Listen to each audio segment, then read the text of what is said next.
Welcome to the Deconstructed Woman podcast, a podcast about breaking down barriers between women, exploring and sharing perspectives of each individual woman's experience, and discovering what we have in common and what makes us different. Hosted by Elisa Marie and Joji. So, welcome back to the next episode of the Deconstructed Woman podcast. Today, we were going to talk about something that recently occurred for me that is probably something that everybody who has children has experienced at some point or another. But we had friends over, and I realized very quickly that we had very different parenting styles. And this struck me because of the fact that I'm still kind of getting my footing. I have 8, 5, and 1 year old currently, and still trying to get my footing in how I want to parent. And so I brought the discussion and the topic to Joji to say, well, I think that there's a couple of facets of this. One, I think there's a lot of different parenting styles out there. If you've watched the TV show, The Parent Test, I was telling her, I've been starting to watch that show just out of pure curiosity. But there's over 8 different parenting styles highlighted in that show. But in addition to that, we are highly influenced by our upbringing, how our parents parented, and we carry some of that into how we look at our children, how we discipline, how we view how children's behaviors look. And so I wanted to kind of open the discussion of what is that like for different people. And so I think that it looks very different depending on their experiences, but there's a lot of kind of generational influence as well. And I think for me, so kind of starting off, so I grew up in a very authoritarian home. There was a lot of discussion of respect and the statement, I'm not your friend, I'm your parent. And so there was a lot of working through trying to find my footing, but also knowing where the limits were, knowing what was going to be disciplined and what wouldn't be, and really having clear boundaries in the home. And so that's something that I carried into my own parenting, but I have also tried to foster my children being able to be expressive of their feelings. And that's something that I think, again, I'm not sure if it's generational, but I've seen a lot of movement lately towards positive parenting and what that looks like. And so I just wanted to kind of open up the discussion to see what has this been like for other people and what that kind of means. Is there a change or shift? I mean, we've definitely moved away from corporal punishment and physical punishment.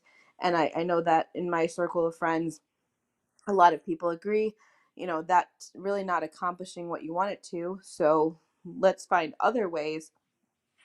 But then the question is, what are those other ways and how do we make that work when I'm also having influences like my parents saying, you're not disciplining your children, you're not being strict enough with them, you need to, spank them when they act out and that sort of thing. So, Joji, that's my very long-winded introduction, but hopefully that gives our listeners kind of an idea.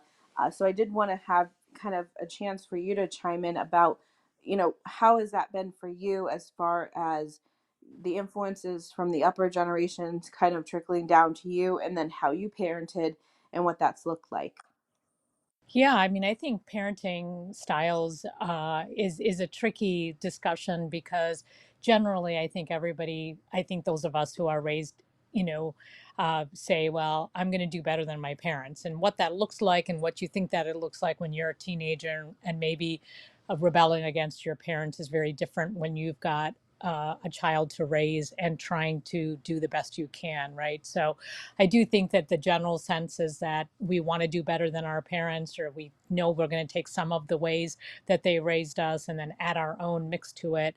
And then hopefully it'll create an outcome that we're satisfied with. But there's no straight line to that, I think. I think it's a very difficult way because, um, and every child is different, and I think that's the chemistry of it that makes everything different. You're a better judge of this than I am, Alyssa, because you have three children that are, both boys and girls, and we've talked about birth order before, and so what works with one child may not work with the other child. And if you are raised in a authoritarian situation. I wouldn't go as far as to say my family was authoritarian. I would say that, my dad was a military guy. And so there was definitely some rigidity about rules and expectations about respect, like you were saying. But there was no questioning what was happening. Like there was an his expectations were understood, and we definitely did not need to go over them. We knew what they were, and my dad's tone or a look from him would put us in the right place, whereas my mom was definitely more somebody who would be more likely to yell or tell us repeatedly what to do, whereas my dad never had to do that.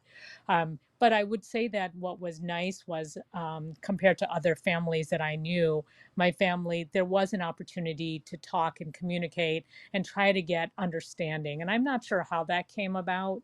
I don't know if that was just something I really tried because that was important to me. But I found that my parents were more open to talking and listening to what we wanted. And whereas some of my friends would lie to their parents to get away with having more freedom or more privileges, I would just ask for what it is that we wanted. And I'm not saying I was perfect, but I would say that I was more honest with my parents than a lot of my friends were to get what they wanted. And that worked out well for us. Not that we didn't disappoint my parents and stuff like that and, break some rules, but I think generally we had more of a communicative style. But I think that was because of a lot to do with who I am and what I wanted, and the fact that I knew that I was going to get punished if I broke the rules. I would try to influence their decision by trying to convince them of what I wanted. So I think parenting styles are very, very different. Um, as you were telling me, Alyssa, about your story about your friends visiting, one of the things that I was looking into was like these different models that you had mentioned to me. And it's interesting because positive parenting is exactly that. It's very positive, right? I think it has concepts in it that we would all say are wonderful. There's definitely a communication. There's a teaching model. It's really a combination of all the things that a good parent would do. So I think it's interesting that. Each person can bring their own interpretation of what that looks like. But I think it's also easy from what you said to interpret that, maybe the family might have been more permissive, or you could also become more rigid, or, maybe explaining way too much to beyond a point where your child can even comprehend what you're saying. So, what was your interpretation of what happened and what you observed in terms of what it created some conflict internally for you? Yeah, and I will say that I think that this is something that I'm kind of I think now that we're having a lot more play dates, our kids are older, I'm just kind of seeing globally that uh, almost all of our I would say all of our friends have different parenting styles. And so it's just interesting. And I know that we're going to kind of discuss this closer to the end. But what I have learned is that I have to kind of accept the different types. But kind of going back to what you were, where you were going with this, the essentially what my experience had been is we had some kids over and they were kind of rough and tumble and acting up a bit, and I found myself kind of like stepping in and saying like, hey guys, we're not going to do that. We're not going to be that rough, because I have one boy, and he's kind of rough and tumble, but the girls are not. And so there was just kind of this kind of pull to step in. And I realized that the parents weren't doing that, that they were kind of having this very permissive, hands off approach. And it was just surprising to me because it was just drastically different. Like I almost heard my parents' voice in the back of my head, like, How are these kids going to learn boundaries? How are these kids going to have discipline if they have no kind of structure? They're just kind of free for all. You know, it's just such a different perspective from what I'm used to. And I found myself just being almost falling into that authoritarian, like, we're not going to do it this way. Very much kind of, I wouldn't say stifling my own children, but really like keeping an eye on them, making sure they understood that's not how we play. You guys need to, listen to the rules. When I tell you once. Like, there was just this almost resorting back to my childhood and how I viewed parenting, almost overcompensating for what, the other parents were not doing. And so that I thought was really interesting. But then when I was telling this story to my parents, they were like, "Oh, well, who does that sound like?" And I'm like, "Who does it sound like?" And they're like, "That sounds like you. You're very permissive." And I was like, "What are you talking about?" Like, comparatively, I am the opposite of permissive. But, generationally, I must seem less structured and disciplined than the older generations from me. And so that was an interesting dynamic. And kind of that, again, that's kind of where this all came about, because I didn't really know how to make peace with that, because my perspective was, you know, there has to be boundaries, there has to be limits, you have to have something in place. And one of the things they say on the parent test, that limits and boundaries are necessary for parenting effectively. And so recognizing that that can look very different for each type of parent, but really, reflecting on what kind of structure do you have, and is it enough for your children to know that they can't just walk all over you? I think that was my biggest concern, is that I didn't want my children to think that that was acceptable. And so I kind of came down, but I also don't want to stifle them. So it's a hard balance, and I think that that's kind of leading to what you were saying before, that it's a dance that you do with your kids, and you really try to, you know raise them in the best way to make them be effective, successful human beings in this world, respectful and kind, and all of those things. You also have to model for them, and I think that that's the hardest part, because I want to be caring and considerate and loving towards them, but I also want them to respect me and not walk all over me.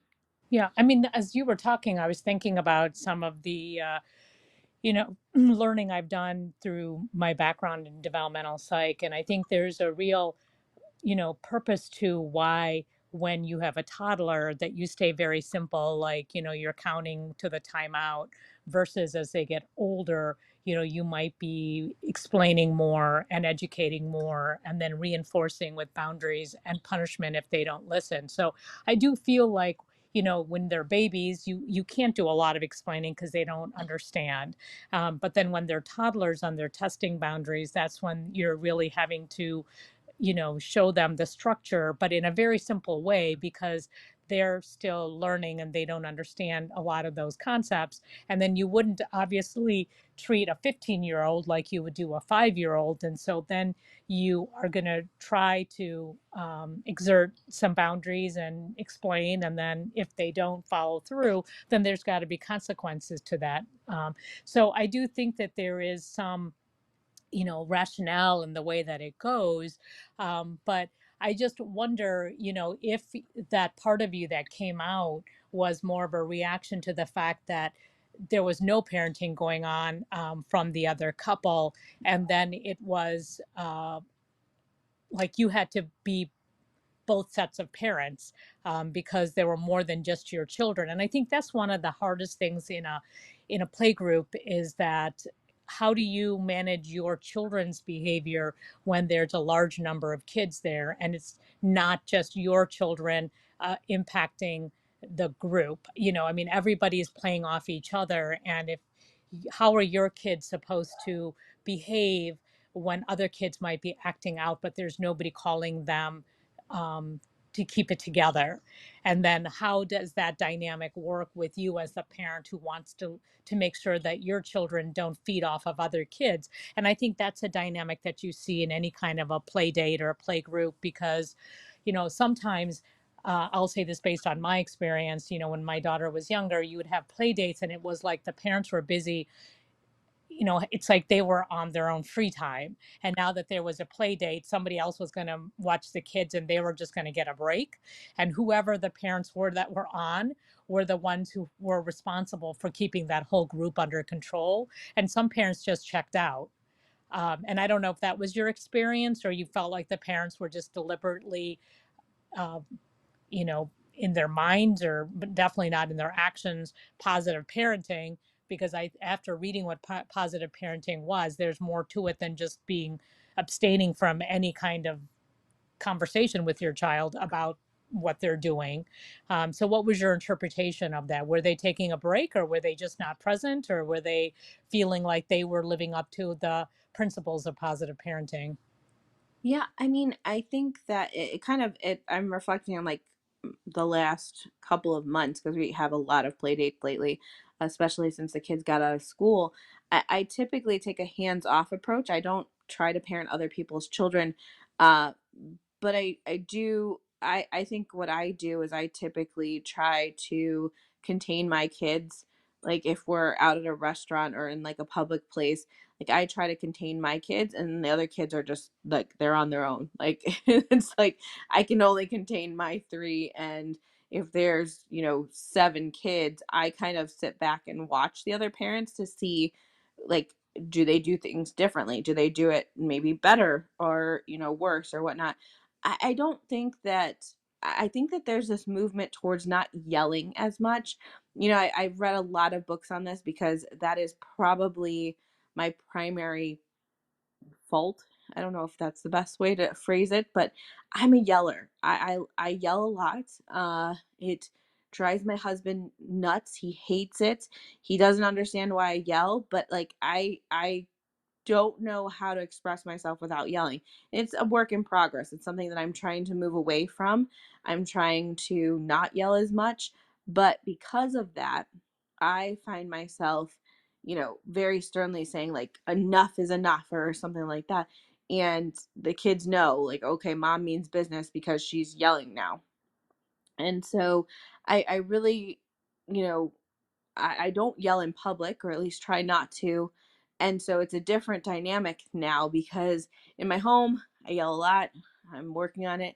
But in public, I'm not going to yell and cause a ruckus in a restaurant, for example. So I'm going to just kind of move my children away, take them outside, do what I need to do, kind of change the environment so that they're able to, you know, eat or whatever we have to do. If we have to take the food to go, we'll take the food to go. Like I will just politely, you know, leave if they're acting up excessively.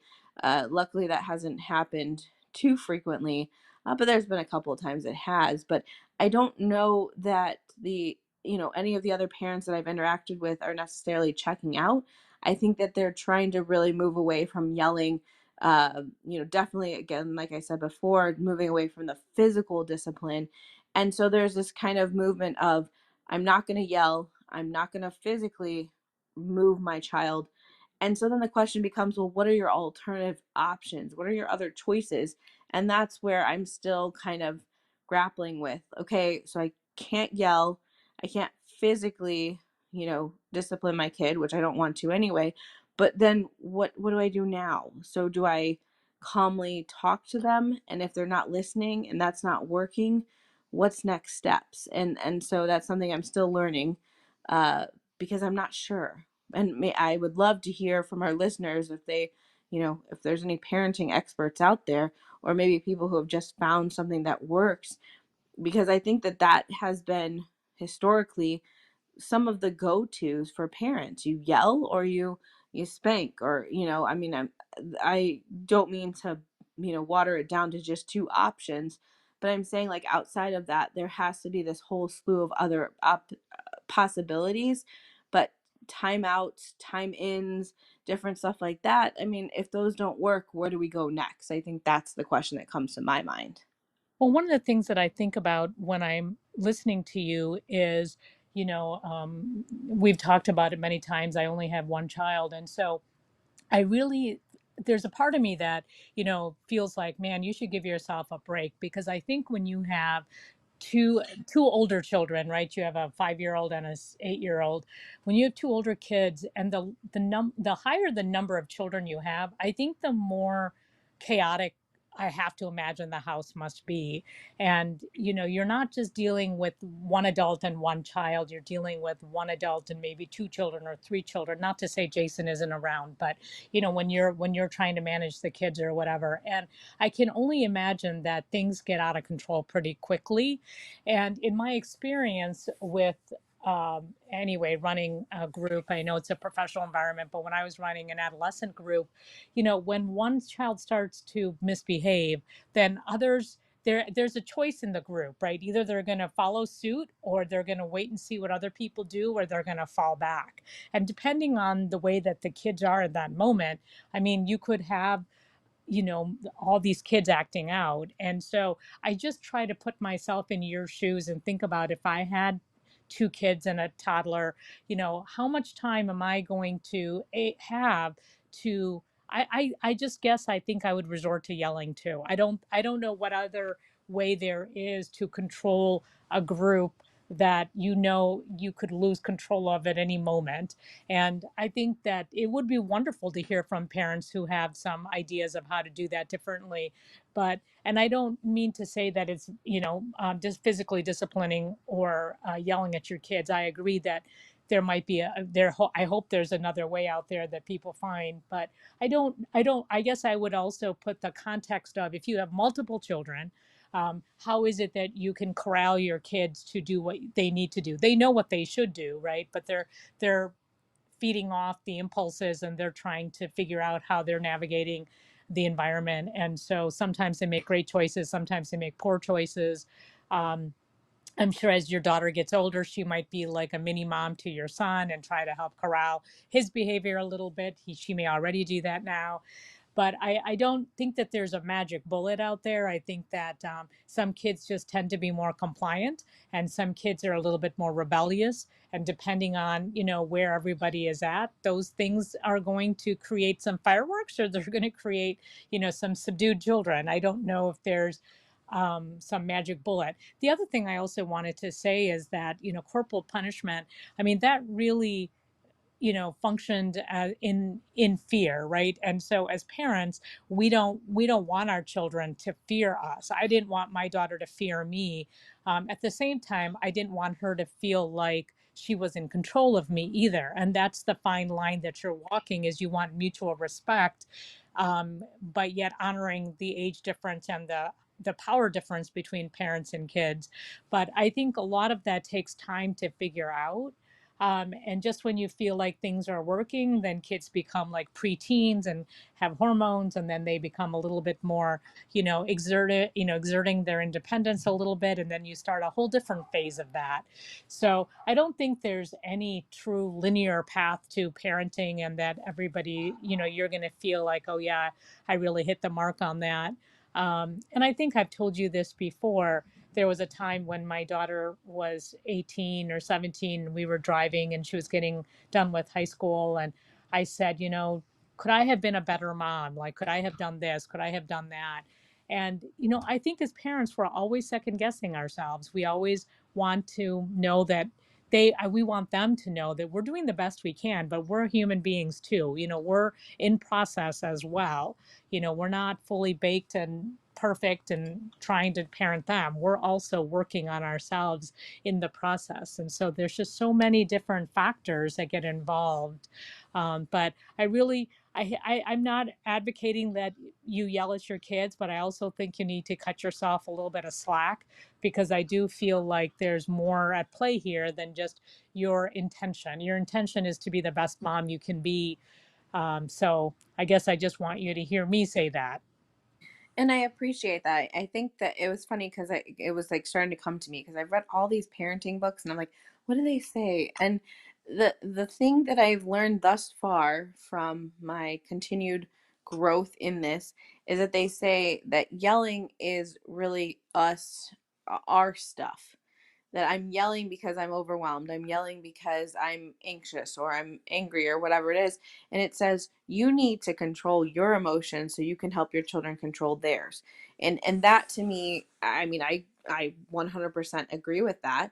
But at the same time, it's like, oh, I so all of the parenting books thus far have told me I have to control myself so that I can control my child. And that is a very different mindset than I've had in years past. And that's something that I'm still kind of trying to wrap my head around because, if I can calmly tell my child, no, we're not going to do that.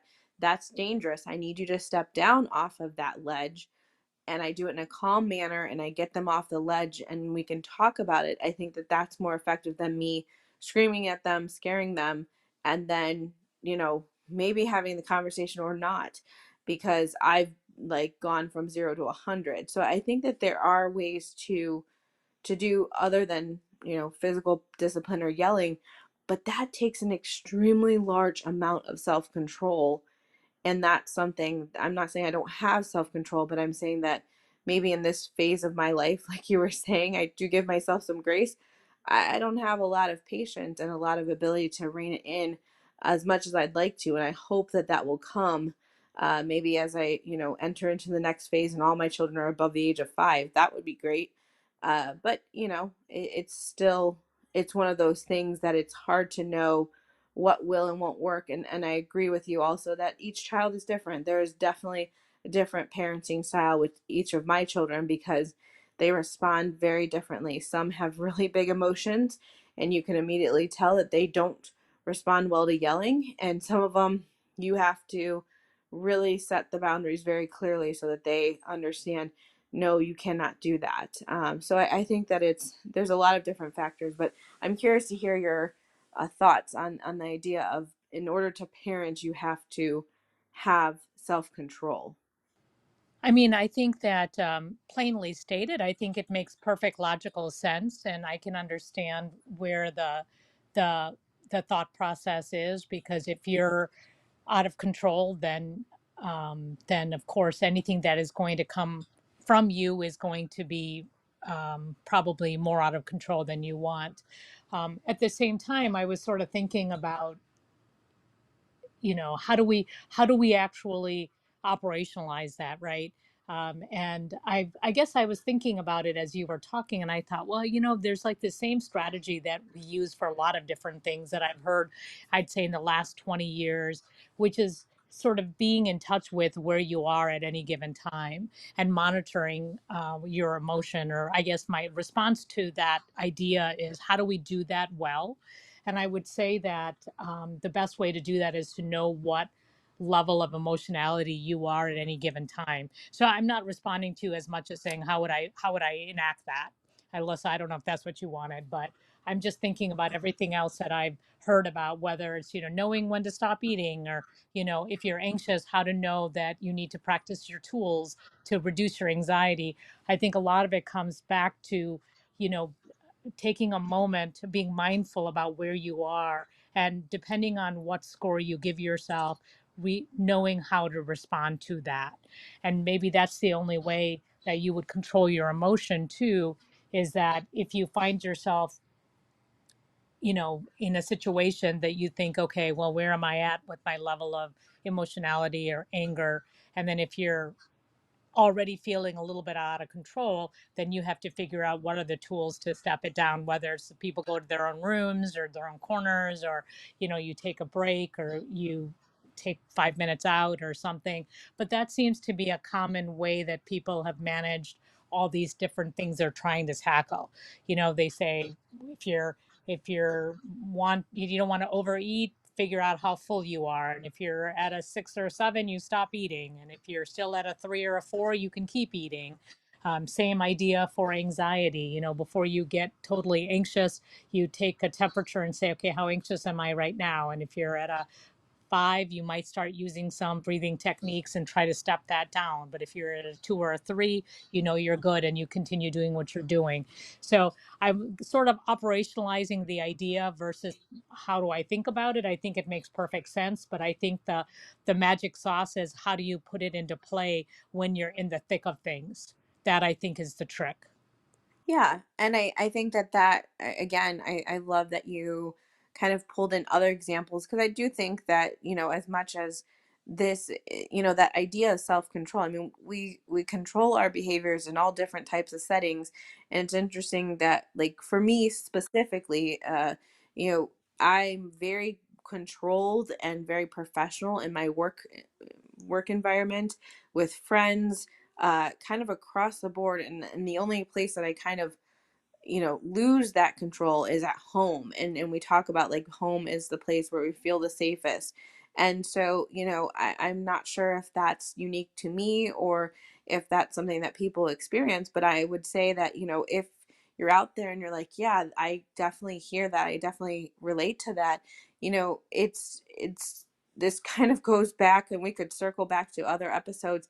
It kind of goes back to burnout. It goes to self-care. It goes to that self-acceptance. Like, there's all these topics that we've talked about, and I think that it kind of, you know go back to those episodes. If you haven't listened in, do so, because I think that that's also one of the pieces that I'm trying to put in place and really, make sure that I have downtime, that I have time, so that I'm not burning out, so I'm not just overwhelmed constantly. It's not healthy, but it also really, I say this in, sometimes when I'm doing parenting classes or talking to other parents, I'll say, you can't parent optimally if you are not at your best. And I think that that probably really rings true. It's something that, we have to really try to help other people, and help ourselves understand that, like, in order to parent, you have to be okay.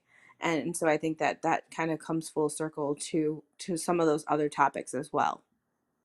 The one other thought that I had, and I guess I would just, put it out for consideration or feedback is, I think historically women have always struggled with the idea that women are resigned to yelling, whereas men don't yell as much because they have people fear the children fear their fathers and women are not feared or empowered or something like that. So I think as I've heard that over the years, I think to myself, well, why do women yell?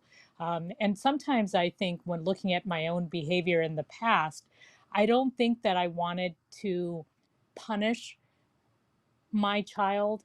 I think that I wanted to be the softer, kinder parent. And so yelling also prevented me, I think, from punishing. And I think that's something that we as women, as mothers, fall into is that we're still mothers and we like to mother. And disciplining our kids by setting structures, taking away privileges is sometimes a really hard thing to do and conflicts with when we have such limited time as working moms, that are we going to spend our time punishing our kids? And so I think sometimes it's a self-fulfilling prophecy too, that we do this to ourselves, because it's only with structure and discipline that our kids respect us and understand the boundaries. But I know that I, as a person, fell into the trap of I felt guilty when I punished my child. And so then I tried to avoid doing that.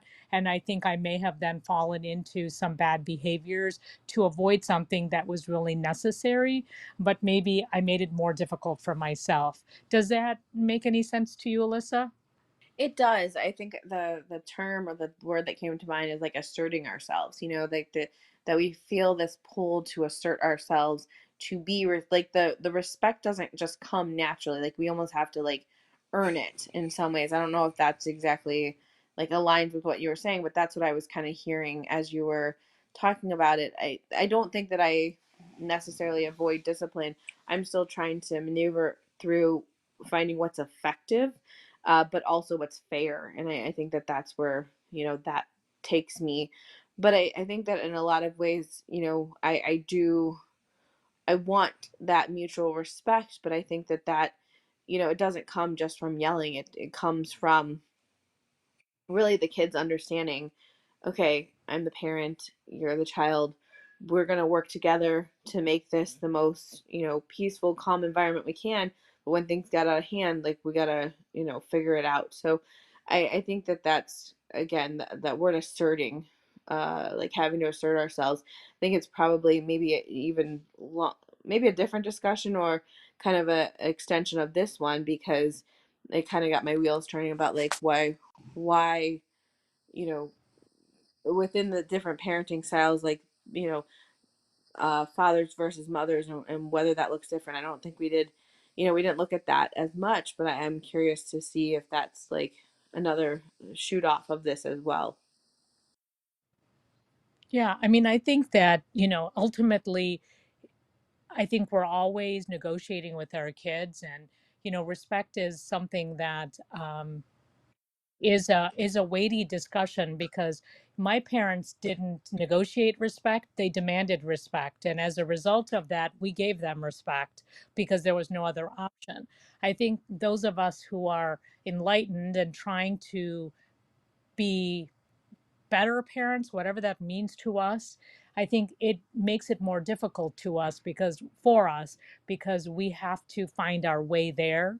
And it's not easy because it's, and I don't mean that corporal discipline is easier because I've heard a lot of parents say, not that I necessarily believe it, because I'm not a corporal parent punishment person myself, is that, beating you hurts me more than you. I'm not sure about that, but I think in many ways, if you have a rigid um, relationship with your child and there's a fear factor there, in certain ways it does make life a lot easier. Your kids fall in line because they know they have to, or they're going to get punishment of some physical kind. And I think when you take that off the table, that's a physical threat that is lacking, that is not there to use to control behavior. And not that we want that, but people who use physical discipline get results, not the right results, not the long term results that we want, but it's results. And because we want to be better parents, whatever that looks like, and we've taken that off the table, we have to find something to substitute for that. And you are struggling with it just like I did, and like other new parents will in the future. It's a hard thing because you have to figure out what works for us, what is your child like, what is effective, how much communication is good, how much is too much, how much is over their head. And when they go into their next phase of development, that the rules change again. And then when we change somehow ourselves, then the rules change again. So it's a constant, evolution that can be crazy making for sure. But as you've already said, we could talk about parenting and all the different offshoots, but hopefully this has given you some comfort in the discussion about what you're trying to accomplish.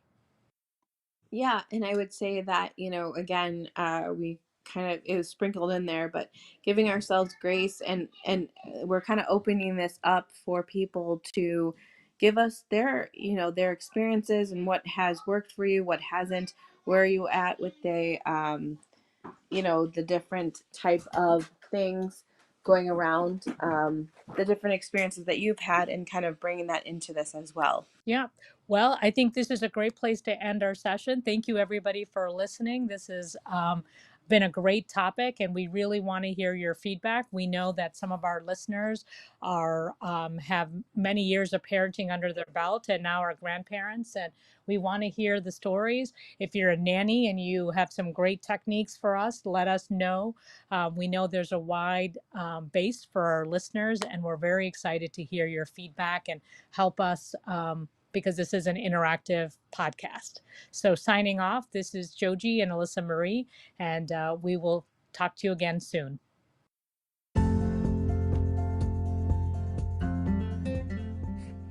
Thank you for listening to our podcast, The Deconstructed Woman. If you liked this podcast, please share it with your friends, rate this episode, or subscribe to be notified of all new content. We want to hear from you, our listener. Do you have thoughts on the discussions we're having? Want to share topic suggestions, or want to join us for a topic that you're passionate about? Contact us at our email address, thedeconstructedwoman@gmail.com.